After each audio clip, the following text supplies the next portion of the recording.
기도하겠습니다. 하나님, 참 감사합니다.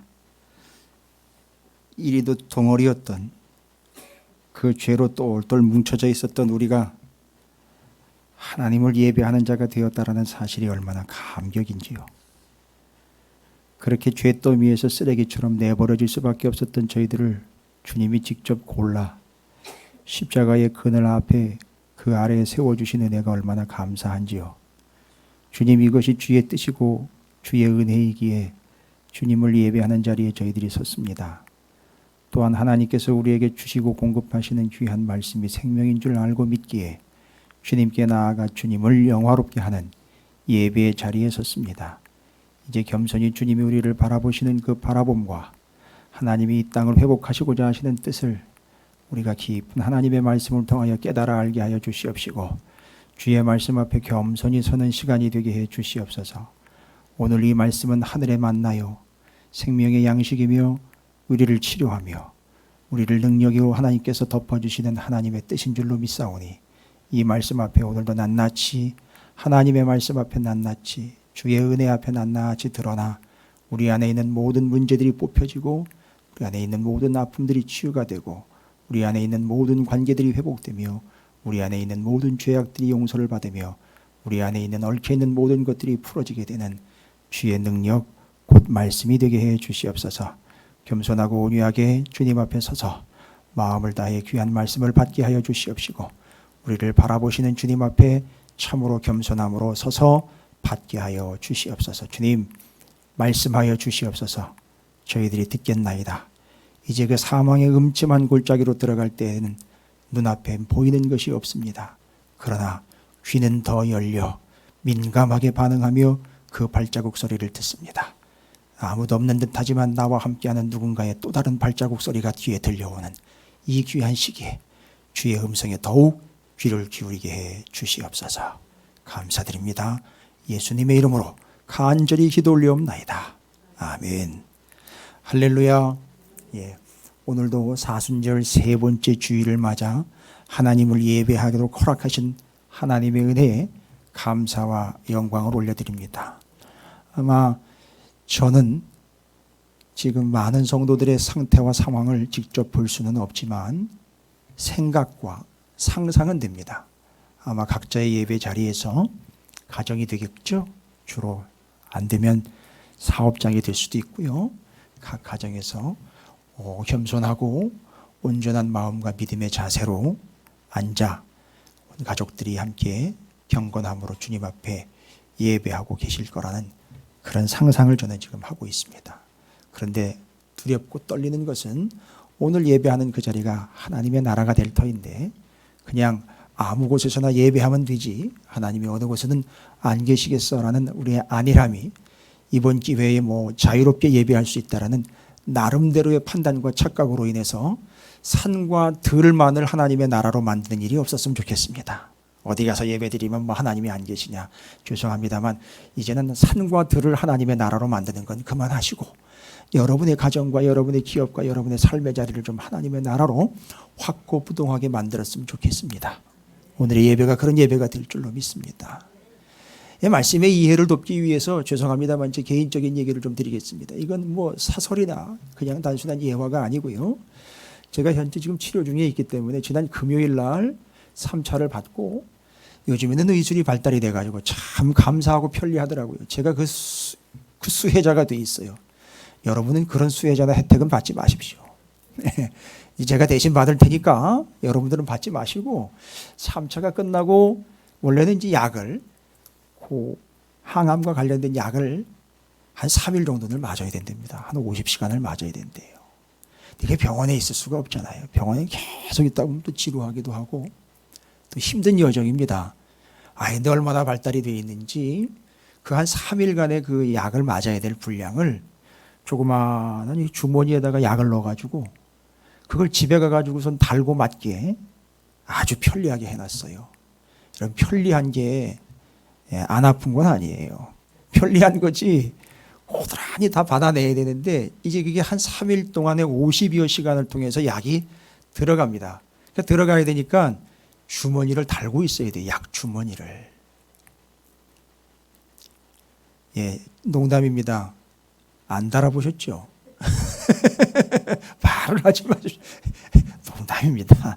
여러분 절대 여러분께서는 그 주머니를 다는 일이 없기를 주님의 이름으로 축복합니다. 제가 왜 이런 얘기를 드리냐 하면 참 이제 오늘 저녁이 지나면 이제 거의 다 맞습니다. 그럼 내일 월요일이기 때문에요. 제가 또 우리 정무혁 집사님의 차를 또 얻어 타고 서울대학병원을 가서 이거 빼야 돼요.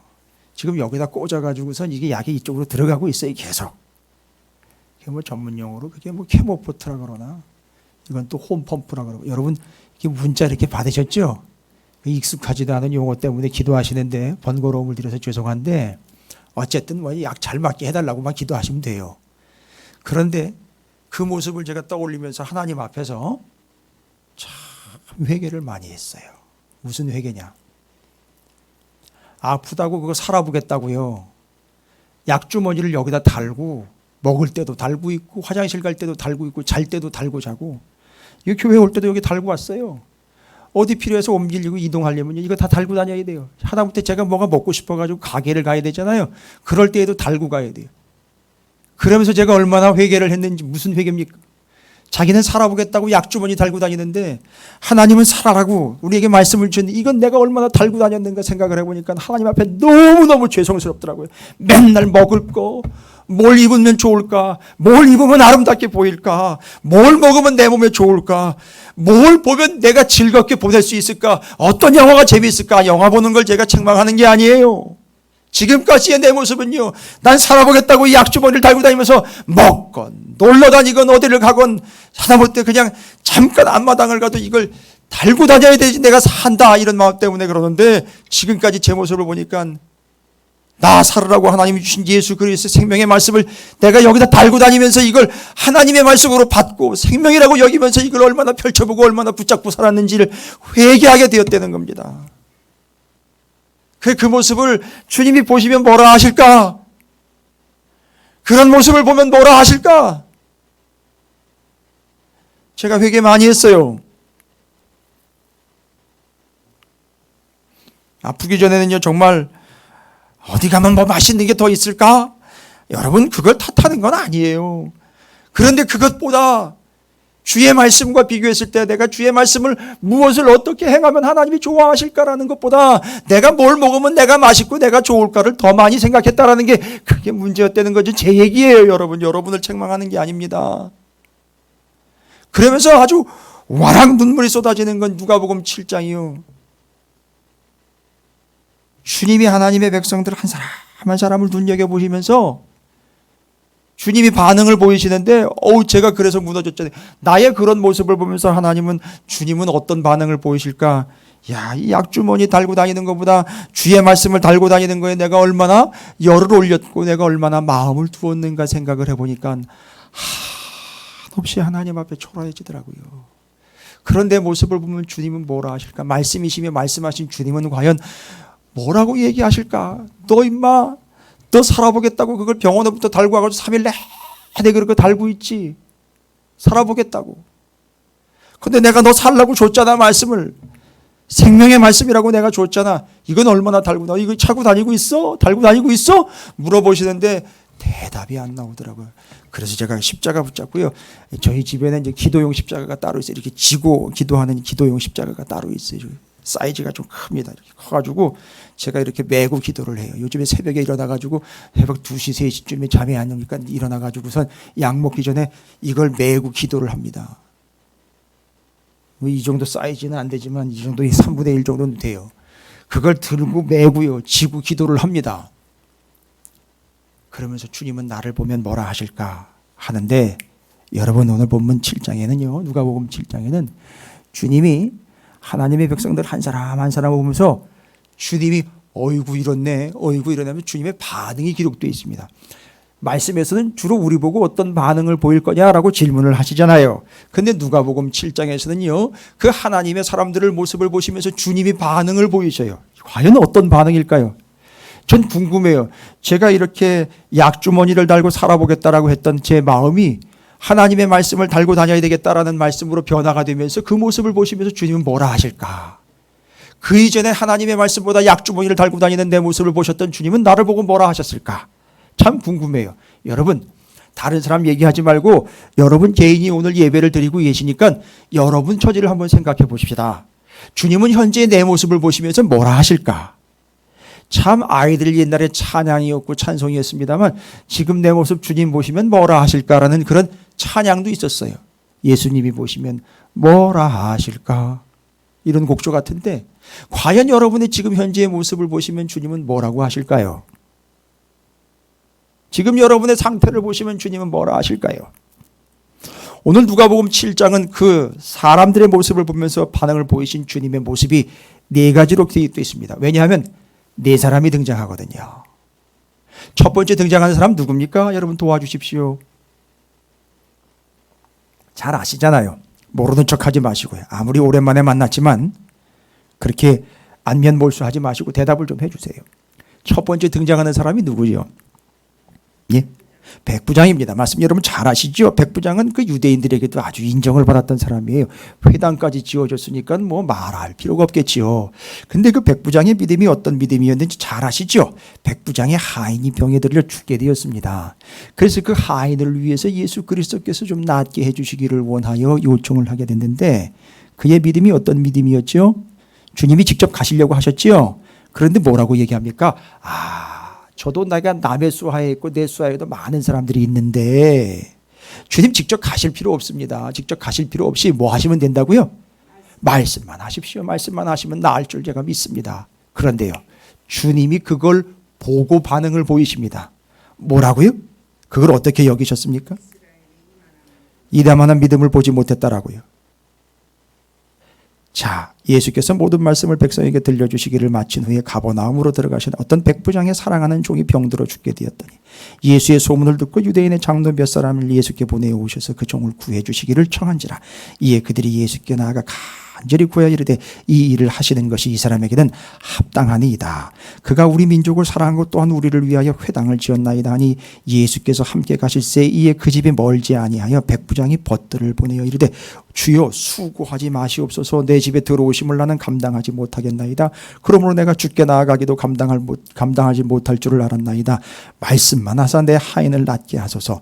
나도 남의 수하에 든 사람이요 내 아래에도 병사가 있으니 이더러 가라 하면 가고 저더러 오라 하면 죄송합니다. 내 종도로 이것을 하라 하면 하나이다. 잘 들어오십시오. 9절. 예수께서 들으시고 그를 뭐예요? 놀랍게 여겼다는 거예요. 놀랍게 여겼다는 겁니다. 여러분이 놀랍게 여겼다라는 말은요, 아주 화들짝 놀랬다는 얘기입니다. 그냥 오 그래 이 정도가 아니라 아주 화들짝 놀랬다는 겁니다. 그런데요, 여기 놀랍게 여기라는 에타우마센이라는 헬라어가 여기 말고 똑같은 에타우마센이라는 화들짝 놀라다라는 단어가 마가복음 6장 6장에 기록이 되어 있는데 그게 어떤 경우에 또 놀라우셨느냐면 여러분 바로 고향 사람들이 예수님을 믿지 않을 때에 안 믿는 모습을 보고 참 놀랬다라고 기록이 되어 있어요. 그러면 주님은요, 잘 보십시오. 어디에 놀라시는 겁니까? 첫 번째 백부장한테 놀라셨어요. 마가복음 6장에 의하면 뭐에 놀라셨다고요? 그런 주님을 믿지 않는 것에 놀라셨어요. 여러분 주님은 어디에 놀라신다는 거예요? 그 사람이 생긴 거 보고 놀란다는 겁니까? 뭘 보고 놀라셨다는 얘기죠? 그 사람을 보고 놀란 게 아니라 뭘 보고요? 그렇습니다. 정확하게 얘기하면 믿음이 있는 걸 보고 놀랬고 믿음이 없는 걸 보고 또한 놀란 거예요. 여러분 주님이 여러분을 보시면 놀라는 건 분명하겠죠? 어떻게 놀라신다고요? 예? 아니 어떻게 놀란다고 얘기하셨죠? 제가 드렸잖아요. 어떻게 놀랬다고요? 그렇습니다. 예, 맨 앞에 앉아 계신 분이 그래도 나아요. 왜 대답들을 안 하세요? 저 도와주셔야 돼요. 저 오랜만에 왔거든요. 상처받아요. 날 잊은 건가? 화들짝 놀랬다는 거예요. 뭘 보고요? 믿음이 있는 걸 보고 화들짝 놀라셔. 또 하나는요. 믿음이 없는 걸 보고 너무 화들짝 놀라신 거예요. 그러면요. 분명히 주님은 죄송합니다. 제가 손뼉을 쳐도 손바닥이 아파요. 지금 이게 약효 때문에 그런데 그걸 제가 깜빡깜빡해요. 소리를 지르면 목소리가 새요. 약효 때문에 그런 건데 제가 아직도 건강한 것처럼 착각을 할 때가 있습니다. 용서하십시오. 양해하시고요. 그런데 주님은요, 백부장의 믿음이 있는 걸 보고 화들짝 놀라. 야, 이만한 믿음을 내가 못 봤다. 고향 동네에서는요, 복음을 전했음에도 보다 그들이 믿지 않는 걸, 야, 이거 이랬는데도 믿지 않는 걸 보면 정말 놀라울 지경이다. 그럼 둘 다 그 사람들에게 놀란 게 아니에요. 지금 여러분의 모습을 제가 보면은요, 어찌됐든 놀라울 지경입니다. 어떻게 신앙생활을 여기까지 해왔는데도 아직 그 정도일까 싶은 것에 주님은 놀라셔요. 그런데요, 이야, 그 말 한마디에 그렇게 은혜를 받고 자신을 돌아보며 하나님 앞에 온전히 서는 그 믿음의 모습을 보면서 주님은 놀라셔요. 주님은 뭘 보고 놀라신다? 믿음을 보고 놀라시는 거예요. 여러분 한번 따라해 보실까요? 이번 기회에 코로나19 때문에 우리는 뭘 걱정합니까? 믿음이 떨어질까 걱정이에요. 어떤 교회는요, 여러분 우리끼리 얘기해요. 어떤 교회는 헌금이 줄어들까 봐 걱정이래요. 어떤 교회는요, 교인이 줄어들까 봐 걱정이래요. 여러분, 그게 걱정이 아니에요. 지금 뭐가 걱정이냐? 믿음이 떨어질까 걱정이에요. 그런데 주님은요, 여러분이 뭘 얼마나 잘하느냐, 얼마나 부자냐, 얼마나 어떻게 생겼느냐를 보고 놀라지 않아요. 여러분에게 어떤 믿음이요? 겨자씨만한 믿음만 있어도 그걸 보고 놀라신다는 거예요. 여러분 이번 기회에 코로나19 사태 때문에, 코로나 때문에 놀라지 마시고요. 여러분 주님을 여러분 놀래켜 드립시다. 어떻게 해요? 주님을 어떻게 놀래켜 드릴까요? 아유, 어떻게 놀래켜 드릴 거나 아까 제가 헬라어로 얘기했죠. 어떻게 놀라셨다고요? 화들짝 놀라셨어요. 어떻게 놀래켜 드릴까요? 우리의 믿음으로. 코로나19가 우리의 믿음을 어찌할 수 없음으로 여러분 좀 놀래켜 드립시다. 우리가 주님의 역사에 놀란 적 많잖아요. 그죠? 주님이 어떻게 그런 일을 하셨는가? 저도 놀라요. 주님이 저한테 하신 일을 보면 제가 매일매일 놀라요. 깜짝깜짝 다리에 쥐가 올 정도로 놀라요. 저녁마다 놀랍니다. 다리를 쭉쭉 필 때마다 쥐가 올 것 같이 찌릿찌릿한데 그때마다 살았어? 살아있지? 마치 그러시는 것 같아가지고 제가 감사하면서 놀랍니다. 저희는 늘 주님의 역사에 놀라면서 왔어요. 놀라지도 않은, 민감하지 않은 아주 불감증에 사로잡히는 그걸 보고 주님은 또 놀라셔요. 어떻게 저 정도인가? 어떻게 저 수준일까라고 또 놀라셔요. 여러분 그쪽으로 놀래켜드리지 마시고요. 여러분의 겨자씨 한 알만큼은 믿음으로 좀 놀래켜드리셨으면 좋겠습니다. 여러분 믿음이에요. 믿음으로 주님을 놀래켜드리는 자가 되시기를, 백부장과 같은 존재가 되시기를 주님의 이름으로 축복합니다. 그래서 주님이 우리 교회에 딱 들어오시면 그냥 화들짝 놀래 자빠지실 정도로 그런 믿음의 공동체가 되시기를 주님의 이름으로 축원을 드립니다. 그리고 오늘 여러분은 그 믿음으로 예배를 드리고 계시는 줄로 믿습니다. 그러니까 주님은 일단 놀라셨지요? 뭘 보고요?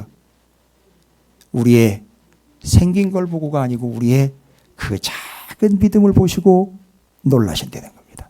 놀래켜드립시다. 할렐루야. 그 다음에 등장하는 사람이 하나가 있습니다. 그게 누구냐 하면 아들을 잃어버린 과부 한 여인입니다. 애가 죽었어요. 그죠? 그러니까 과부인 것을 보니까 누가 먼저 죽었다는 얘기죠? 남편이 먼저 죽었고 그 다음에 하나밖에 없었던 아들마저도 죽었어요. 관을 메고 나옵니다. 여러분 유대인의 여러분이 그 습성들을 아시죠? 속성들을요. 여성은요, 여성의 이름 개인으로 해석되지 않습니다. 이 여성은 유대인들은요, 누구의 아내, 누구의 엄마, 누구의 누이로, 누구의 형제로, 누구의 누이로 기록이 됩니다. 그러면요, 이 여인은 아시죠? 남편도 죽었고 아들도 죽었으니 이 여인은요, 존재가 없는 거예요. 죽은 거나 마찬가지입니다. 그러니까요, 주님은 이 여인을 알고 있었던 것 같지는 않아요. 그런데 나인성이라는 동네로 들어가다가, 잘 들어보십시오. 주님이 나인성이라는 동네로 들어가는데 아니 웬 여자가 곡을 하는 소리가 마을 입구 전서부터 들리는 거예요. 아니 마을 바깥서부터 들리는 거예요. 그러면요, 이 여자가 어떻게 울었다는 얘기입니까? 그걸 한번 보겠습니다. 11절, 그 후에 예수께서 나인이란 성으로 가실새 제자와 많은 무리가 동행하더니 성문에 가까이 이르실 때 사람들이 한 죽은 자를 메고 나오니 이는 한 어머니의 독자요. 그의 어머니는 과부라. 그 성에 많은 사람도 그와 함께 나오거든. 그래 보니까 많은 사람들이 함께 나왔다는 얘기는 이 여성이 그렇게 나쁜 여인은 아니었던 것 같아요. 그렇죠. 그래도 인정받고 과부로서 아들 하나만 있었지만 삶을 잘 영위해왔던 그런 여인이었던 것 같습니다. 인정받았던 것 같아요. 근데 그 하나밖에 없는 아들이 죽자 너무너무 안타까운 마음을 동네 사람들이 함께 하고 있습니다. 그래서 주께서 과부를 보시고 불쌍히 여기사 뭐래요? 울지 말라 하시고 라고 나와 있습니다. 여러분 여기 울다라는 표현이 있죠. 그러니까 이 여인이 어떻게 했다는 겁니까? 울었다라는 얘기입니다. 그런데 울었다라는 요 말이 헬라어의 울다라는 말이 그냥 단순히 흐느껴 우는 게 아니라 클라이오라는 헬라어예요. 근데 이 클라이오라는 말은 어떤 뜻이냐면 온 땅이 떠나가도록, 온 천지가 떠나가도록 아주 크게 울었다는 얘기예요. 그러니까 여러분 어떻게 울었을지 상상이 되시죠? 하나밖에 없었던 아들이 죽었을 때에 그 어머니가 어떻게 울었을지 상상이 가십니까? 떼굴떼굴 굴렀겠지요. 온 천지가 울리도록 울었겠지요. 여러분 이렇게 울은 사람이 하나가 더 있어요. 구약 성경에 사순절 묵상 자료로 받으셨죠? 이사야 38장에 너 죽어 이러니까 히스기야가 어떻게 했다? 벽을 보고 심히 통곡했다. 그래서 히브리어 가돌이라는 어마어마하게 큰 울음을 울었다. 그래서 온 예루살렘 성 사람들이 다 그 소리를 들었다 그랬죠. 이 여인 같은 경우는 어떻습니까? 온 어디 사람들이요? 그렇지요. 나인성에 있는 사람들이 그 소리를 듣고 아이고 저 아들이 죽었구나. 그러니까 그 무지막지한 울음이에요. 너무너무 큰 울음입니다. 여러분 그게 시끄러울까요? 듣고 있으면? 여러분 그 큰 울음을 듣고 있을 때 저 성 바깥에서부터 그 여인의 울음소리가 한 여인의 울음소리가 들리는데 짜증날까요? 귀에 거슬릴까요? 어떻게 됐을까요? 그 소리를 들으면은요 너무너무 아프고 안타깝겠지요. 그러나 주님의 반응은 여러분이 생각하는 그런 단순한 반응을 초월을 합니다. 잘 보세요. 첫 번째 백부장의 믿음을 보고 어떻게 하셨다? 화들짝 놀라셨다고 그래요. 근데 이 여인을 보시면서 주님은 어떻게 하셨느냐? 주께서 13절입니다. 함께 있습니다. 시작. 주께서 과부를 보시고 불쌍히 여기사 울지 말라 하시고. 여러분 여기 불쌍히 여겼다. 불쌍히 여겼다. 그리고 주님께서 가까이 가서 그 관에 손을 대시니 맨 자들이 서는지라. 예수께서 이르시되 청년아 내가 내게 말하노니 일어나라 하시매 죽었던 자가 일어나 앉고 말도 하거늘 예수께서 그를 어머니에게 주셨다라고 얘기합니다. 근데 여기 과부를 보시고 불쌍히 여겼다라는 이 단어 있죠? 불쌍히 여겼다라는 단어. 여러분 이게 그냥 안타깝게 여기시고 그냥 슬피 여겼다 그 정도가 아닙니다. 이 불쌍히 여겼다라는 말은 창자까지 뒤틀렸다라는 얘기예요. 주님이 그 여인의 그 울음소리를 들으시고 바라보시면서 불쌍히 여겼다. 그 불쌍히 여겼던 그 주님의 마음은 어떤 마음이었냐면 어떤 마음이에요? 여러분 단장에 미아리 고개라는 얘기 들으셨습니까? 애간장이 녹는다는 얘기 들으셨습니까? 여러분 단장이라는 건 뭐예요? 장이 끊어지는 아픔이에요. 여러분 주님이 지금 이 여인의 울음소리를 듣고 아들내미 죽어 벌벌 떨면서 천지가 떠나갈 정도로 나인성을 다 발칵 뒤집어 놓을 정도의 이 여인의 울음소리를 듣고 주님이 어떻게 했다? 주님은 정말 창자가 끊어질 정도의 안타까움과 주님의 고통이 그대로 반응으로 나왔어요. 그래서 주님은 어떻게 했어요? 그 여인을 어떻게 여겼다? 불쌍히 여겼다는 거예요. 여러분 하나님 앞에 주님 앞에 큰 울음을 울어 그 여인이 떼굴떼굴 굴러. 여기 나인성이라는 말이에요. 나인이라는 말이요. 나인 아홉이 아니에요. 이 고급진 유머인데, 예, 아홉이 아니고요. 헬라어의 나인이라는 말은요 뜻이 뭐냐면 아름답다, 예쁘다, 귀엽다라는 뜻이에요. 이 나인이라는 말은요. 그런데 이 여인이요. 잘 보세요. 아름다워요 지금? 귀엽습니까? 예쁩니까? 아니요. 그 아름다운 성, 귀여운 성, 예쁜 성, 나인성을요 뭘로 가득 채웠습니까? 절규와 울음으로 가득 채운 거예요. 그래서 주님이 주님이 오신 거예요. 너무너무 안타까움에 아픈 마음을 주님께서 보시면 어떻게 여겼다? 불쌍히 여기셨다는 거예요. 저는 오늘 대한민국을 주님이 불쌍히 여겨주셨으면 좋겠어요. 우리 한 사람 한 사람을 불쌍히 여겨주셨으면 좋겠어요. 그러기 위해서는요, 우리에게는 어떤 것이 있어야 됩니까? 우리에게는요, 이 여인이 지금 보여주고 있지 않습니까? 주님 앞에 통해와 우리의 애간장이 녹는 그런 울부짖음이 있어야 된다는 겁니다, 여러분. 정말요, 솔직하게요. 그랬더니 어떻게 했습니까? 주님이 가까이 가가지고 관에 손을 대셨어요. 맨 자들이 섰습니다. 예수께서 이르시되 청년아 내가 말하노니 일어나라 하심에 마치 자다가 일어난 것처럼 벌떡 일어났어요. 놀랄 일 아닙니까? 여러분, 관이 졸지에 마차가 되어버렸습니다. 안 그렇습니까? 여러분, 이런 걸 변화라고 그래요. 관이 마차가 되어버렸어요. 상여가 마차가 됐습니다. 상여가 꽃가마가 됐어요. 나인성의 슬픔이 왔다가 그 슬픔이 사라지고 다시 아름다운 성으로 바뀌었습니다. 여러분, 더 아름다운 표현은 그 뒤에 나옵니다. 15절입니다. 죽었던 자가 일어나 앉고 말도 하거늘 예수께서 그를 어머니에게 주셨다고 그래요. 여러분, 여기 주셨다라는 말은요, 그냥 줬다는 말이 아니라 뺏어서 도로 돌려줬다라는 뜻이에요. 여러분, 해석해 보세요. 대단한 표현입니다. 주님이요, 죽음에 빼앗겼던 한 아들을 어떻게 했어요? 다시 죽음으로부터 빼앗아 가지고 어머니에게 준 거예요. 와우! 이 놀라운 표현. 여러분, 우리가 이 대한민국이 잃어버렸던 걸 다시 주님께서 기도하는 자들 우리의 울부짖음, 성도와 교회의 통곡소리를 들으시고 다시 나인성으로 변화되고 죽었던 자가 일어나 관이 마차가 되고 아름다운 성으로 변화가 되며 다시 빼앗겼던 걸 도로 찾아주실 줄로 믿습니다. 그 책임은 우리가 그 여인처럼 통곡하며 하나님 앞에 울부짖음이 있어야 한다는 사실을 절대 잊지 마십시오. 너무너무 멋있는 표현이에요.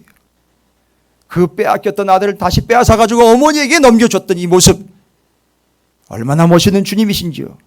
저희는 또 주님이 그 여인을 불쌍히 여겼다는 주님의 반응도 멋있지만 이런 주님을 보면서 주님 멋집니다. 주님 짱입니다. 절로 감탄이 나오게 됩니다. 할렐루야. 첫 번째, 주님은 뭘 보고 어떻게 하셨다?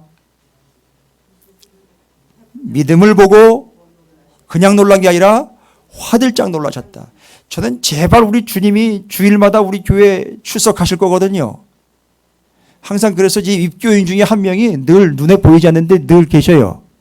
원래 추가를 해야 되는데 당회 때 그 추가를 안 하는 게 참 죄송스럽습니다. 저기 들어오실 때마다 화들짝 놀랬으면 좋겠어요. 뭘 보고요? 우리의 믿음을 보고요. 절대 우리의 믿음 없음 보고 놀라시지 말고, 두 번째는요, 그 여인의 무엇을 보고요?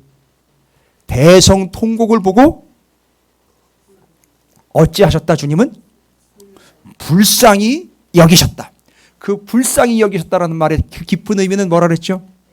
애간장이 녹아요. 창자가 끊어지는 아픔, 그걸로 다가오셨습니다. 그래가지고요, 나인성으로 바꿔주셨죠? 할렐루야. 여러분 따라합니다. 내 인생 나인성.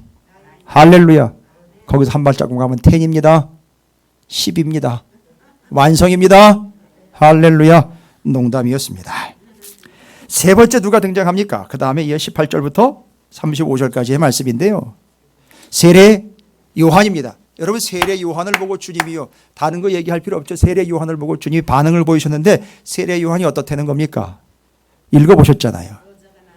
그렇죠. 이 땅 가운데 있는 사람 중에, 여자가 낳은 자 중에 세례 요한보다 큰 사람이 없다. 그러나 하나님의 나라에 가면 아무리 작은 자라도 세례 요한보다 크다는. 근데 문제는 지금 이 땅에서 지금 세례 요한이요, 주님으로부터 무슨 인정을 받았습니까? 주님이 어떤 반응을 보이셨습니까? 세례 요한을 보고 간단하게 이야기하면 네가 뭐라는 얘기예요? 짱이다, 최고라는 얘기죠. 야, 이런 반응을 또 보여서 받았던 사람이 또 이 성경을 구약으로 보면은요, 구약에 누가 있지요? 이 세상에 너 이전에도 너 이후에도 너 같은 사람 없다, 너가 최고다, 너 짱이다, 이렇게 인정받은 사람. 이 말씀이 솔로몬이에요. 솔로몬.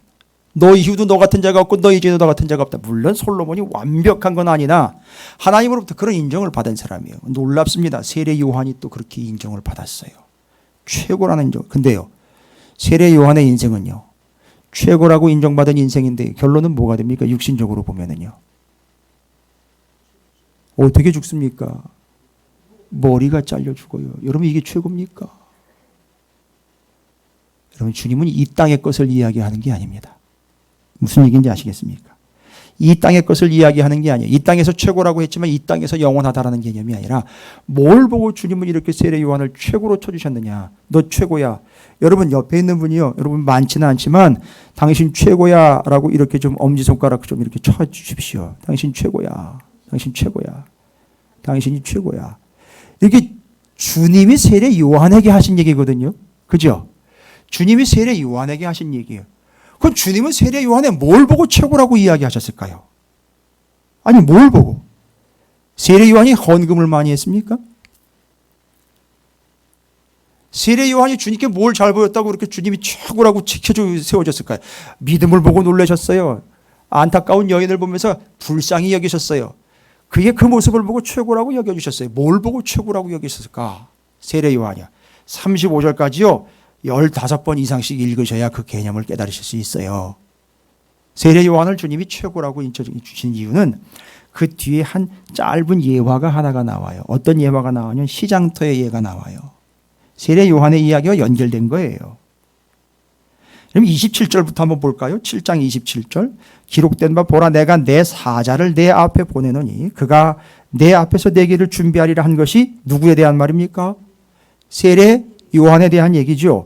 내가 너희에게 말하오니 여자가 낳은 자 중에 요한보다 큰 자가 없다다. 그러나 하나님의 나라에서는 극히 작은 자라도 그보다 크니라 하시니 모든 백성과 세리들은 이미 요한의 세례를 받은지라. 이 말씀을 듣고 하나님을 의롭다 하되 바리새인과 율법 교사들은 그의 세례를 받지 아니하므로 그들 자신을 위한 하나님의 뜻을 저버리라. 자, 이제부터요. 또 이르시되 이 세대의 사람을 무엇으로 비유할까? 무엇과 같은가? 비유하건대 아이들이 이 장터에 앉아 서로 불러 이르되 우리가 너희를 향하여 피리를 불어도 너희가 춤추지 않고 우리가 곡을 하여도 너희가 울지 아니하였다 함과 같도다. 세례 요한이 와서 떡도 먹지 아니하며 포도주도 마시지 아니하며 너희의 말이 귀신이 들렸다 하더니 인자는 와서 먹고 마시며 너희 말이 보라 먹기를 탐하고 포도주를 즐기는 사람이요 세리와 죄인의 친구로다 하니 지혜는 자기의 모든 자녀로 인하여 옳다함을 얻느니라. 세례 요한이 어떤 사람이었는지를 설명하는 뒤에 붙여진 예화에서요. 어떤 예화가 들읍니까? 장터에서 아이들이 놀이를 하는데 무슨 놀이를 합니까? 피리를 부고 곡을 하는 놀이를 해요. 이런 피리를 분다는 얘기는요. 어떤 자리라는 얘기죠? 여기 피리를 언제 분다 그랬습니까? 피리를 불어도 뭐예요? 너희가 잔치자리 아닙니까? 혼인자리 아니겠어요? 잔치자리 아닙니까? 그럼 피리를 불었다는 얘기는요. 어떻다는 거죠? 기쁨의 자리를 이야기하는 거죠. 피리를 불 때는 어떻게 해주는 게 예의입니까? 예의가 아니라 당연히 피리를 그렇게 정말로 기쁘게 불겠죠. 그럼 정말 그 분위기에 취해가지고 어떻게 됩니까? 춤을 추는 거예요. 여러분 어떻게 춤춥니까? 어떻게 해요? 예? 한번 춤 춰보십시오. 어떻게 추십니까 여러분? 한때 좀 춰보셨잖아요. 차 타시고 다니면서. 어떻게 춥니까? 여러분 그거는 춤추는 게 아니고 그건 흐느적거리는 거죠. 그건 몸부림이지 춤이 아니에요. 이게 피리를 불 때요. 마음껏 춤을 추는 것이 당연한 거죠. 왜요? 왜요? 기쁘니까 신나니까 기분 짱이니까 그럴 땐 춤을 춰야 되는 거예요. 그런데요.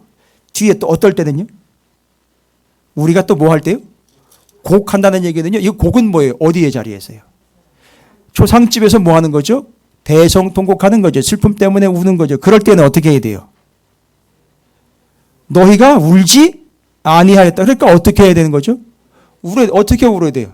아까 그 여인처럼 울어야 되는 겁니다. 그런데 피리를 불어도 춤추지 않고 울어도 너희가 울지 않는 거예요. 그러면 뭐 하는 사람이 반드시 먼저 있어야 되죠?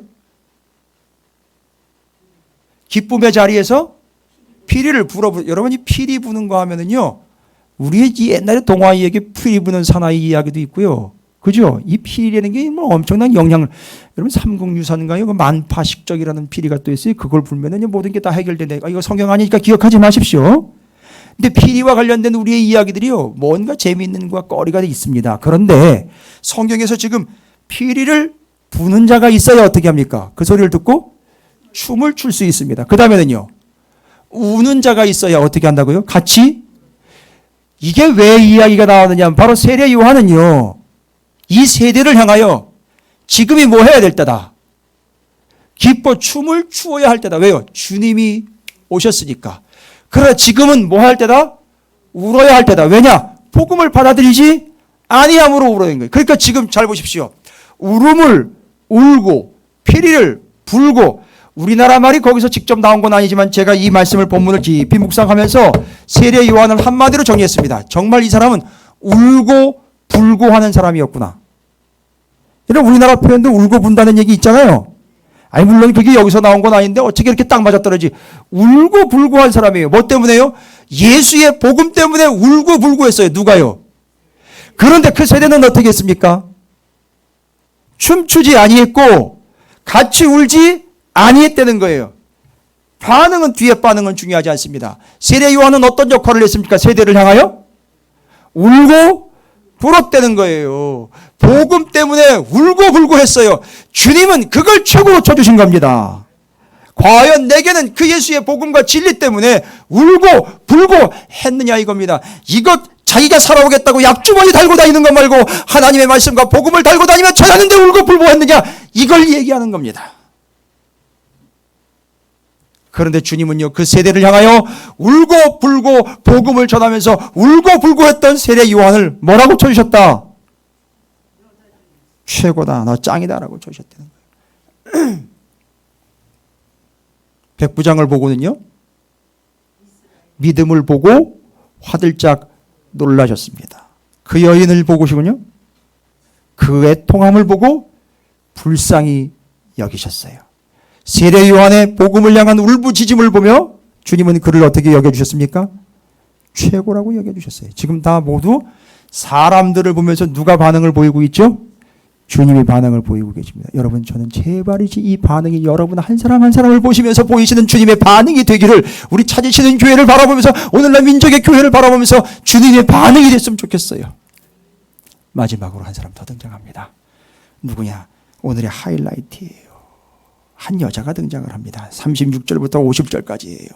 근데 이 여자는요, 좀 한 번 얘기하고 끝내지 뭘 그렇게 계속 얘기를 하는지, 이 여자가 어떤 여인인지 계속 뭐라고 얘기를 합니까 여러분? 37절 뭐래요? 이 여자가 어떤 여자래요? 죄를 지은 한 여자가 있어. 알았다고요. 알았다고요. 죄인인 거 알아요. 누가 봐도 죄인이라는 걸 거기 있는 사람들이 다 알아요. 더군다나 이게 누구의 집이에요? 바리새인의 집에 들어가 있는 거 아닙니까? 바리새인 집에 들어가 앉았는데 이 죄인된 여자가 들어온 거예요. 바리새인은요, 정말 화들짝 놀랐겠죠. 아니 어떻게 저 여자가 여길 들어오지? 근데 주님이 아무 얘기 안 하시니까 그냥 가만히 있었어요. 그런데 알았다고요. 죄인인 거 알아요. 다 얘기하자도 안 알아요. 근데요, 39절에요. 예수를 청한 바리새인이 그걸 보고 마음에 드되 이 사람이 만약 선지자라면 자기를 만지는 이 여자가 누구며 어떠한 자 곧 뭐래요? 죄인인 줄을 알았어요. 알았다고요. 죄인인 거 한두 번만 얘기하면 되지. 또 뭐래요? 47절 뭡니까? 이러므로 내가 내게 말하니, 주님도요 그 많은 죄가, 그런데 여기는 더 심각하게 찔러 박습니다. 뭐래요? 그 어떤 죄가요? 많은 죄래요. 아유, 그것도 또 많았다고 또 지적을 합니다. 48절에는요, 내 죄사함을, 그러니까 확실히 빼도 박도 못하게 이 여자는 어떤 여자예요?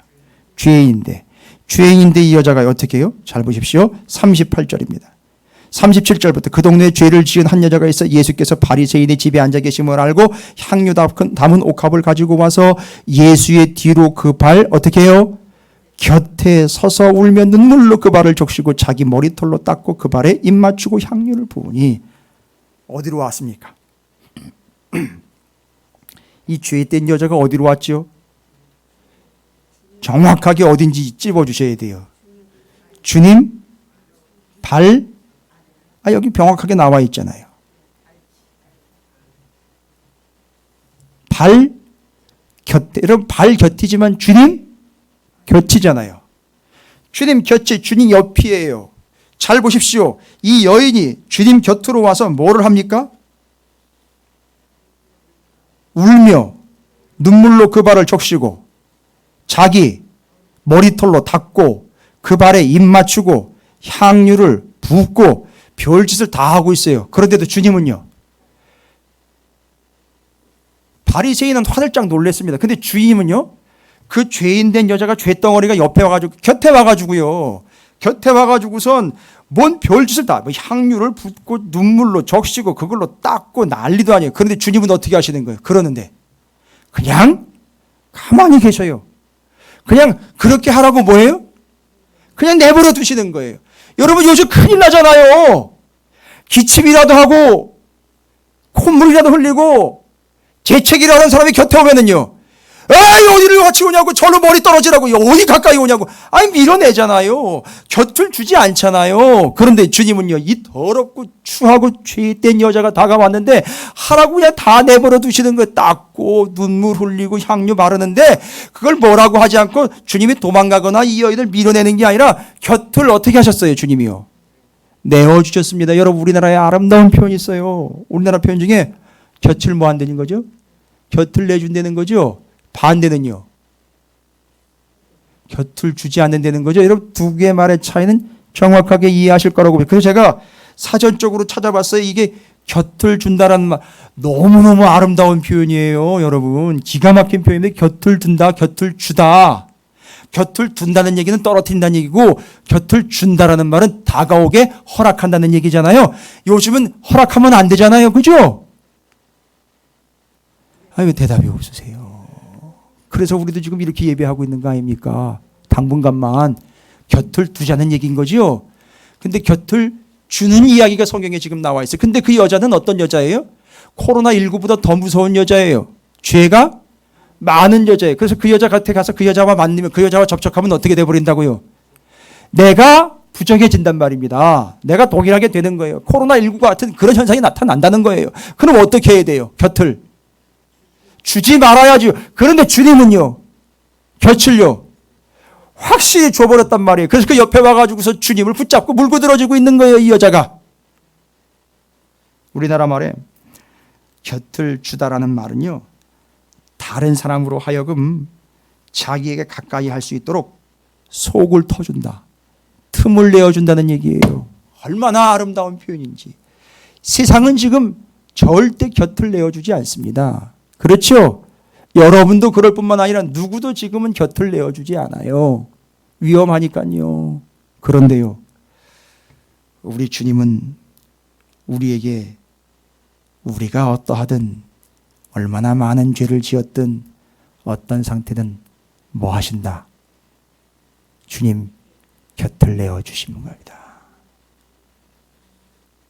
세상이 여러분에게 곁을 내어주지 않을 때 주님은 우리에게 그 곁을 유일하게 내어주시는 분이에요. 지금 이 척박한 상황, 이 절박한 상황에 아무도 곁을 내어주지 않을 때 주님이 곁을 내어주신다고요. 그럼 지금 우리는 뭐 할 때입니까? 다른 사람과 다른 사람에게 있어서 곁을 주지 않는 거에 혈안이 될 게 아니라 우리는 곁을 내어주시는 주님 곁으로 더 가까이 가야 된다는 겁니다. 지금이. 이때가 그럴 상황이에요. 그래서 우리는 주님 곁으로 더 가까이 가야 되는 거예요. 왜요? 주님이 곁을 내어주시니까요. 오히려 다른 사람들은 곁을 내어주지 않는데 세상은 곁을 내어주지 않는데 주님이 곁을 내어주시니까 우린 주님 곁으로 좀 더 가까이 가자는 겁니다. 어렵고 힘들지만 이 상황이 우리가 뭘 피해가야 될 상황이 아니라 주님 곁으로는 더 파고들어야 되는 거예요. 그 날개 밑으로는 더 파고들어가야 된다는 얘기입니다. 주님은 외면하지 않습니다. 거부하지 않아요. 받아주십니다. 곁을 내어주고 계세요. 얼마나 아름답고 감사하고 얼마나 놀라운 일인지. 그래서 주님은요. 죄인을 보고 저리 가 이런 게 아니라 죄인을 보고 곁을 내어주시는 반응을 보이신다는 겁니다. 할렐루야. 여러분 말씀을 정리합니다. 어려운 상황이죠. 여러 가지 이유와 핑계도 있겠죠. 그런데요. 주님은 우리를 눈여겨보실 것 같아요. 여러분 예수 믿은 지 좀 되셨잖아요. 주님을 믿고 신앙생활 하신 지 좀 됐잖아요. 우리 교회 개척도 하고 봉헌도 했잖아요. 그러면서 우리를 보시면서 주님이 어떤 반응을 보이실지 참 저는 궁금해요. 그런데 성경은요, 주님이 오늘 7장 말씀을 통해서 어떤 반응을 보이셨는지 일일이 다 기록이 되어 있죠. 저는 주님이 우리 찾으시는 교회와 사랑하는 성도 여러분을 저는 저 개인적으로 저를 보시면서 제 안에 아무리 작은 믿음이지만 그 작은 믿음을 보시면서 좀 화들짝 놀라셨으면 좋겠어요. 그건 저한테 뭐가 있다는 증거지요? 믿음이 있다는 거니까요. 두 번째는요, 저는 정말 주님 앞에 통곡하며 울부짖으며 나인이 슬픔의 성이 되는 게 아니라 이제 주님이 그걸 보고 불쌍히 여겨서 슬픔의 성이 나인성, 아름답고 예쁘고 정말 귀여운, 곁에 두고 보기에도 아까울 정도의 성이 되어가는 그런 모습이 됐으면 좋겠어요. 그래서 저는요, 하나님이 저를 뭐하게 만드신 거라고 믿느냐, 이 병을 통해서 하나님 앞에 울부짖게 하시기 위한 과정으로 저를 인도하셨다라고 저는 믿습니다. 그래서 저녁마다 저는 울부짖어요. 아픔이 올 때마다 울부짖습니다. 옛날에 그 드라마 중에 그런 유명한 대사가 있었습니다. 아주 유명한 대사예요. 아프냐? 나도 아프다. 이 멋있는 대사예요. 성경에 나와 있는 건 아닌데 이 여인을 보면서 주님이 아프냐? 나는 더 아프다. 새벽마다 주님께 아픕니다. 그럴 때 십자가에서 울려오는 소리는 아프냐? 나는 더 아프다. 라는 그 주님의 음성을 매일매일 듣습니다. 그래서 이 과정에 저는 들어와 있어요. 더 깊은 곳으로. 할렐루야. 그렇게 주님이 여러분을 불쌍히 여기시는 하나님의 사랑받는 존재가 되셨으면 좋겠고요. 세 번째는요, 복음 때문에 세례 요한이 뭐 했죠? 이 복음 때문에 그 세대를 향해 울부짖었어요. 그걸 보시고 주님은 뭐라고요? 너 최고다. 너 최고다. 네가 최고다. 그래서 내 마음 아는 건 너밖에 없구나. 이런 뜻이겠죠? 그 다음에 네 번째는요, 주님은요, 그 죄인들에게, 오갈 데 없는 이들에게 곁을 내어 주셨으니 이제 우리는 뭐 하면 된다? 그냥 그 주님 곁으로 더 가까이 파고들면 된다는 사실입니다. 주님, 오늘 제가 드리고 싶은 말은 바로 이겁니다. 주님은 이 어려운 시기에 우리에게 어떻게 하셨다? 주님의 곁을 내어주셨어요. 그래서 주님은 우리에게 오히려 빈틈을 보여주셔서 파고 들어올 수 있도록 곁을 내어주셨습니다.